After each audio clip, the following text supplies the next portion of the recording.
বলেন হ্যাঁ বলেন ভাই কি হবে ভাই বইছে রে কি খবর পাতি দিছে খবর পাতি তো নাই কিদিন গমে নাই ভাই খবৰ পাতি কি কবি আৰু কি চাকৰি তাকৰি নাই হাতত পইচা নাই ঘৰত কাজিয়া কি কবি আৰু এ বাদ দিয়া ভাই বাদ দিয়া এনজয় এনজয় এইটা মেডিসিন এনে আছে নাকি ভাই লো না লো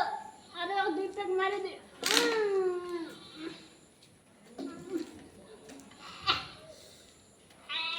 আৰু যাওঁ মই তই থাক বাদ দিয়া টেনশন তই খাই থাক কি খালোৱে আজি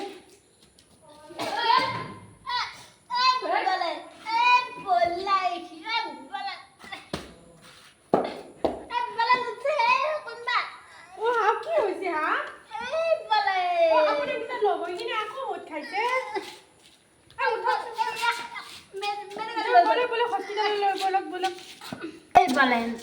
বল বল কি হৈছে কথা বাইদেউ এইপিনে বাইদেউ মানে বহুত আগৰ পৰা মদ খায় হঠাতে ৰাস্তাত পৰি থকা দেখা পালো দেখা পাই কিনে আমি লগ কৰি হস্পিটাললৈ লৈ আহিলো কৈ দিয়ক দাদা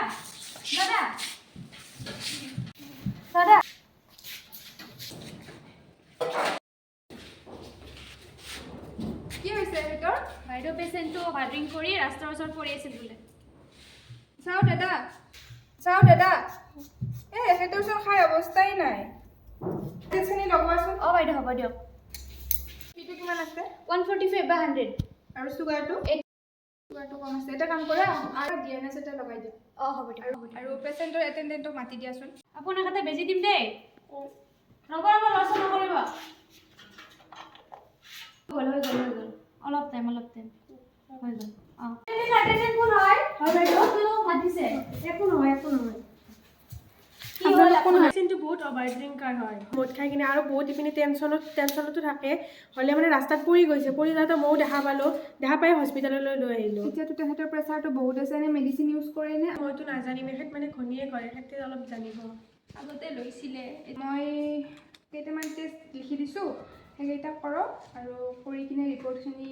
মোক দেখাব ঠিক আছে বাইদেউ বেলেগটো একো হোৱা নাই বেলেগ ইমান চিন্তা কৰিবলগীয়া নাই আকৌ বাছ টেষ্টখিনি কৰাৰ পিছত মোক ৰিপৰ্টটো দেখাব ঠিক আছে হ'ব বাইদেউ বমি মেকা পেচেণ্টৰ ৰিপৰ্টটো আহিছিল আৰু তেখেত ৱাইফৰ লগত আহিছে পঠাই দিম নেকি ঠিক আছে তেওঁক এইটো পঠাই দিয়ক অঁ হ'ব দিয়ক বাইদেউ সোমাব পাৰিমনে অঁ গ'লে এতিয়া কেনে পাইছে ভাল পাইছে আগতকৈ অলপ আপুনি চাগে সেইদিনা ৰাতিপুৱা একো খোৱা নাছিলে খোৱা নাই মানে বাইদেউ ঘৰত গৈ আৰু আৰ্থিক অৱস্থাও ভাল নহয় পইচা পাতি ইমান নাই কাম নাই সেইটো বুজিছোঁ এতিয়াতো আৰু সেইটো ভাবি থাকিলে নহ'ব সেইটো কাৰণত আপোনাৰ চুগাৰটোও কমি গৈছে কিন্তু আপুনি সেইবোৰ ষ্ট্ৰেছ লৈ আছে সেইটো কাৰণে আপোনাৰ প্ৰেছাৰটো বাঢ়ি গৈছে এতিয়া মেডিচিন লৈ আছে সময়মতে লৈছোঁ আপুনি এতিয়া এটা কাম কৰিব মই গোটেই ৰিপৰ্টখিনি চালোঁ ঠিকে আছে নৰ্মেলে আছে সোনকালে উঠি কিনে এক্সাৰচাইজ কৰিব আৰু যদি আপুনি কিন্তু এই মদ খোৱাটো কমাই নিদিয়ে তেতিয়া কিন্তু আপোনাৰ বিপদ আছে ঠিক আছে মই মেডিচিন প্ৰেছক্ৰিপশ্যনখন দিছোঁ আপোনালোকে এইখিনি লৈ কিনে সময়মতে কৰিব লগা নাই কমি যাব ঠিক আছে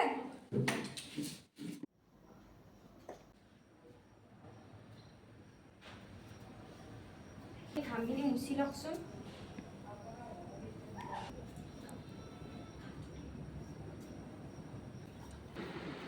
এই উঠকচোন আপোনাৰ মেডিচিন খাব আছে নহয় উঠকচোন আৰামকৈ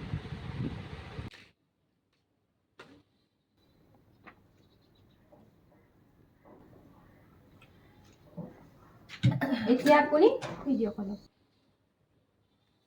গ'লে ঠিকে আছে নে এতিয়া খোৱাটো কমাইছে আগৰ পৰা বহুত খোৱা লোৱাটো বহুত কমাইছোঁ বাইদেউ কিন্তু বহুত প্ৰব্লেম হয় হাতবোৰ কমে সেইটো বুজিছোঁ এদিনতেতো আপুনি কমাব নোৱাৰে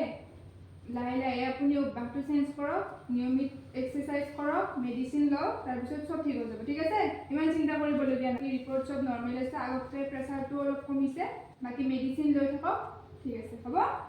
heart is a essential part of our body. হাৰ্টে আমাক অক্সিজেনেটেড ব্লাড ছাপ্লাই কৰে, কিন্তু এক্সটাৰ্নেল ফেক্টৰ কিছুমানে তাক বেয়া কৰি পেলায়, যেনে বহুত বেছি ষ্ট্ৰেছ লোৱা, এলকহল কনজিউম কৰা, স্মকিং, এইবিলাকে আমাৰ দেহত ক্ষতিগ্ৰস্ত কৰিব পাৰে। যেনে এই নাটকখনৰ দ্বাৰা আমি দেখিলোঁ বলেনে বহুত বেছি ষ্ট্ৰেছ লোৱাৰ কাৰণে, এলকহল কনজিউম কৰাৰ কাৰণে তাৰ হাইপাৰ টেনশ্যনটো বহুত বেছি বাঢ়ি গৈছে। তাৰ কাৰণে ডেইলি এক্সাৰচাইজ, ডক্টৰে প্ৰেছক্ৰাইব কৰা মেডিকেশ্যন, অইলি ফুড এভইড কৰিব লাগিব। তেন্তে আমি এটা ভাল হেল্ডি লাইফষ্টাইল জীয়াই থাকিব পাৰিম আৰু হাৰ্ট ডিজিজৰ পৰা বাচি থাকিব পাৰিম। Thank U.